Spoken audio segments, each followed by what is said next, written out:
हिंदू ना बनेगा ना तू मुसलमान बनेगा। इंसान की औलाद है, इंसान बनेगा। ये बातें सिर्फ गानों में और मूवीज में ही अच्छी लगती हैं, लेकिन रियलिटी से इनका कोई नाता नहीं। ये बिल्कुल अलग है। जैसा कि आप सभी जानते हैं कि दिल्ली में क्या हुआ।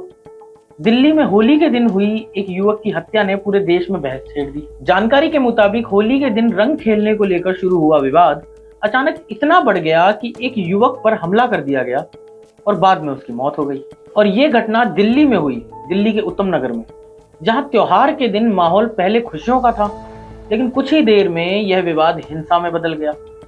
होली जैसे त्योहार के दिन हुई इस घटना के बाद सोशल मीडिया पर लगातार सवाल उठने लगे कि क्या देश के कुछ इलाकों में या पूरे देश में ही माहौल बदलता जा रहा है क्या। और इसी बहस के बीच हमारी झलकों की टीम पहुंची राजस्थान की राजधानी जयपुर के पुराने इलाके मीठी कोठी का रास्ता में, क्योंकि यहाँ के कुछ स्थानीय लोगों का कहना था कि पिछले कुछ सालों से यहाँ से कई हिंदू परिवार अपने घर छोड़कर दूसरी जगह चले गए या जा रहे हैं, पलायन कर रहे हैं। और जब हमारी टीम इस इलाके में पहुंची तो हमने यहाँ के लोगों से बात करने की भी कोशिश करी, क्योंकि यहाँ पे सोशल मीडिया में और कई जगह देखा गया कि कुछ पोस्टर लगे हुए घरों के बाहर जिन पे लिखा हुआ कि मैं हिंदू हूं और पलायन कर रहा हूं। कुछ लोगों ने कैमरे पर आने से मना कर दिया, लेकिन कुछ ऑफ कैमरा भी कई लोगों ने हमसे चिंता जरूर जाहिर की और बात करी। और उसमें से एक स्थानीय निवासी ने हमें बताया कि पहले इस इलाके में काफी हिंदू परिवार रहते थे, लेकिन धीरे धीरे वो पलायन करने लग गए। कुछ का कहना था कि यहाँ पे पहले परिवार थे, कुछ लोग अफवाहें भी उड़ा रहे हैं। लेकिन इन सब बातों के बीच जब हमारी रिपोर्टर ग्राउंड पे गए और इन लोगों से बात करने की कोशिश करी, इनसे बात करी और लोगों ने क्या कहा कि क्यों वो पलायन कर रहे हैं, क्यों उन्होंने ये पोस्टर गेट पे चिपकाए हैं, अपने घरों के बाहर चिपकाए हैं, क्या उनको प्रॉब्लम है, किस बात का उनको डर है कि वो यहाँ से अपने इतने सालों से वो यहाँ पे रह रहे हैं फिर भी पलायन करने के लिए मजबूर हैं। क्या बातें हुई आप खुद देखिए और जानिए कि लोगों ने क्या कहा और क्या अपना दर्द बताया। उनके आ जाते हैं लोग बहुत सारे।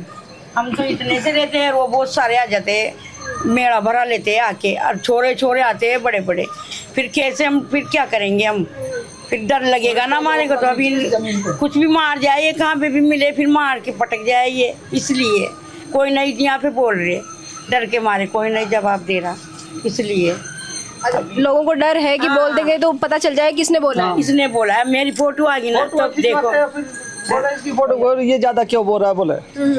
अभी कुछ दिनों पहले आए थे मीडिया वाले, उनसे भी ऐसे ही जब वो उनके घर के सामने खड़े होकर बात कर रहे थे मीडिया वाले से, तो बोले हमारे घर के सामने क्यों खड़े होकर बात कर रहे और यहाँ पे ऐसे बोले, धक्का देने लग गए उनके, यहाँ पे मत बात करो, अलग जाके बात करो, ऐसे बोले। वो मुसलमान फिर सारे मुसलमानों को बुला लिया, बोले मैं बेच रहा हूँ, ले लो इसको, खरीद लो। मैं मेरे घर के आगे निवास में कर रहा हूँ, मेरे पास में हमारा बाड़ा था, है ना। और इन जो जहाँ मैं खड़ा हुआ हूँ इसके सामने ये गली थी, बिल्कुल हाँ, ये पूरी रोड आर पार थी, आर पार गलियाँ थी। अब इन गलियों को इन्होंने जबरदस्ती बंद कर दिया। अब गलियों के आगे भी झोंपड़ी बना ली, देखो ये झोंपड़ी बनी हुई है, ये भी इसकी भी कोई कागज़ नहीं है। और इधर से कारें आती थी, उन गलियों को बंद कर दिया एक तरफा। अब हमारे लोग अगर उधर से निकलते हैं तो ये जाने नहीं देते हैं, और हमारे यहाँ से घर के आगे से चिल्ला के जाते हैं ये, और गाली गुप्तार करते हैं। और जिस जगह मैं खड़ा हुआ हूँ उस जगह 2 साल पहले मास्क के टुकड़े फेंके यहाँ पे, और मास्क डाल दिया हमारे घर के आगे। तो मेरी भाभी जी ने बोला कि भाई मास्क क्यों डाल रहे हो, तो बस इतना सा ही बोला था। इतनी देर में तो 100-200 आदमी आकर के और हमारे घर के अंदर झोंपड़े में घुस गए और हमारी महिलाओं से बदतमीजी करी इन्होंने। तो BL मीणा जो था SHO हैं थाना इंचार्ज बाबूलाल मीणा, वो मौके पे आए, उन्होंने क्या है उनको अरेस्ट नहीं किया। और यहाँ पे जो कैमरे लगे हुए थे ना, तो मुस्लिम भाइयों ने सब जगह कैमरे लगे हुए हैं, तो ये कैमरा चेक नहीं करवाते हैं अपने लोग, पुलिस भी इनका कैमरा चेक नहीं करती है। तो मेरे पे पथराव करने लग गए, तो पथराव बचाव में मैंने भी पत्थर उठाया और ये पूरे घुस गए, 100-200 आदमी मेरे घर के अंदर घुस गए। तो मेरे साथ मारपीट करी इन्होंने, है ना। और उस पर मेरे पे अभी भी मुकदमा चल रहा है। तो पुलिस वालों ने मुझे ही केसवार बना दिया उस मुकदमे में। मैं उस केस को लड़ रहा हूँ और मैं सुप्रीम कोर्ट तक, हाई कोर्ट तक नहीं छोड़ूंगा पुलिस वालों को, है ना। और मतलब आए दिन हमारे यहाँ से बाइक लेके जाते हैं, छोटी छोटी गलियाँ हैं, यहाँ ना सफाई कर्मचारी आते हैं नगर निगम के, ना पुलिस। अगर कोई अप्रिय घटना हो जाती है तो इनकी जिम्मेदारी प्रशासन की होगी। 1990 दंगे हुए, उसके बाद में अवैध रजिस्ट्रियाँ हुई यहाँ पे, बंजारा बस्ती सिर्फ नाम की बंजारा बस्ती है। बंजारा बस्ती में इस टाइम पे 2 ही मकान बचे हुए हैं हिंदुओं के, वो भी उनको भी जबरन ये परेशान करते हैं कि साहब बेचो।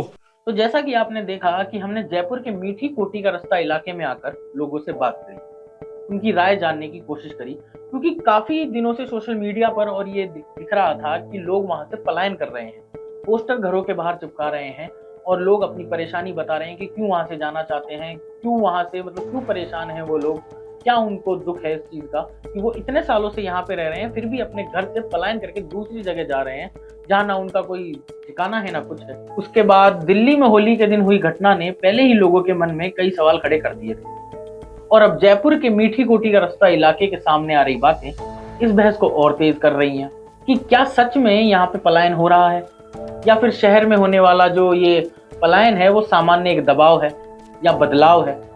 यह सवाल अभी भी बना हुआ है, लेकिन इतना जरूर है कि जब हमारी टीम वहां पहुंची तो लोगों की बातों से यह साफ दिख रहा है, जो आपने भी देखा अभी इस वीडियो के अंदर, ग्राउंड रिपोर्टिंग के अंदर, कि इस मुद्दे पर चर्चा तो जरूर होनी चाहिए और यहाँ का जो प्रशासन है, समाज है, उसको मिलकर यह देखना होगा कि माहौल पहले जैसा बन रहा है, लोग सुरक्षित महसूस कर रहे हैं या हालत और बिगड़ती जा रही है।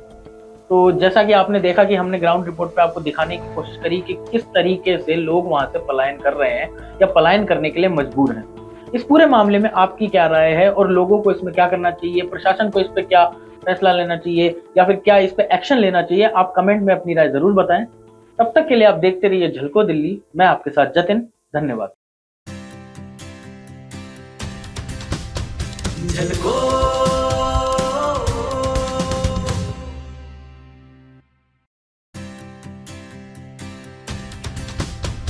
झलको